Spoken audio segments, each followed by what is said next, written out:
Hi everyone, Sue Reed, Psychologist here. Thanks for joining me in the kitchen. Is that what we're doing? Okay.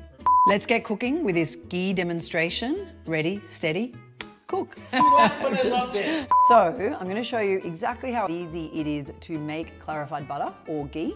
To make the ghee, the items you'll need are a chopping board, especially if you're in a cold climate, a glass jar, so any kind of glass jar that works, either a muslin cloth or just a kitchen wipe to strain the ghee through, some unsalted butter, and if you're making a small batch, just a medium-sized saucepan.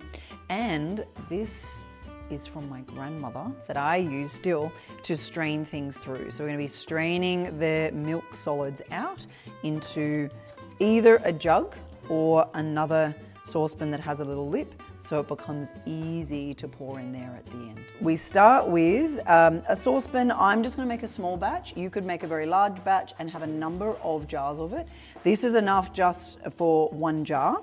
So I've got a pan on the stove. I've got it up to about number 7 heat on my induction stove top, so not boiling, relatively high.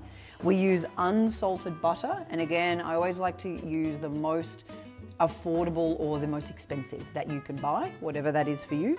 So organic butter, unsalted, or just unsalted butter. So we just pop that in there, and you can see this boiling that starts to happen. We're going to help that break down with the use of a wooden spoon, not plastic. We tend to use wooden when making ghee. And as that's starting to bubble, we're going to pop that down to simmer. Now get on my stove top. That'll probably come down to 3, then a 2. We don't actually want to touch this too much, so we really want to let it simmer down to liquid form. And essentially when we're making clarified butter, we are bringing the milk solids and the water, we're evaporating them off and bringing the milk solids to the very top. What gets left underneath is this beautiful golden caramelized liquid, which then becomes our ghee or our clarified butter. Now you can buy ghee, it can be quite expensive, it can sit on the shelf for a long time. What I love about this is you make it, it's fresh, you don't pop it in the fridge, you pop it in a cool place in the cupboard. It's incredibly stable. You can use it up and then you can just make it as you need it anytime, and it really doesn't take that long to do. We essentially let this simmer until the bubbles completely die down. A few moments later. So I just want to show you where this is at now. So the water has been evaporating. Milk solids are falling to the bottom. They're also rising to the top. One thing that people often do is they poke around a lot with their wooden spoon. Really, once the butter's broken down, you don't need to touch it or fiddle with it. These tiny little bubbles that you can see in here mean that it's getting closer to being ready, but we let it keep going until those bubbles have disappeared. So now it's ready to strain the milk solids off. It means all the water is evaporated and we're ready to get rid of all of the milk solids. So we're going to take this, the heat's off, and we don't let it cool too much. And now I am just going to be pouring this beautiful clarified butter into here. And the strainer is just going to get rid of those milk solids. You can see all the milk solids on the bottom of the pan. Some people love to roll that into little balls and eat it. I obviously can't, being dairy-free. So we've got milk solids there. I've let it cool a little bit, but we're taking it from the stove and pouring it into a glass jar. I have learnt the hard way, do not put the glass jar on a cold surface or the glass will explode.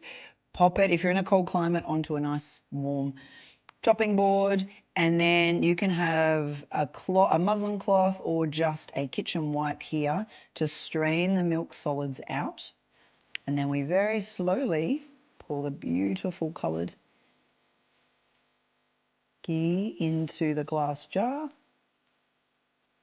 Just pouring it slowly to allow it to seep. All the milk solids that are left end up in the top here, and you get this beautiful divine ghee in the bottom. It's the cheapest way to do it. It's fresh. I love when it's warm to pour it immediately over something like roast potatoes or something that just allows you to really enjoy this beautiful ghee. And once it's cooled down, we take this off, we pop the lid on. To store it, you store it in a cupboard in a cool place in the dark, not in the fridge. Otherwise it will condense and tend to get a little bit of mold on it. And you can see the consistency. It's just kind of like butter. Once that's all seeped through, it'll look, and this is quite warm, so again, don't pop it onto a cold surface. And oh my goodness, I want to drink that. I would love for you to give it a go and to let me know or send me a video of your results and what you think of the flavors and the outcome.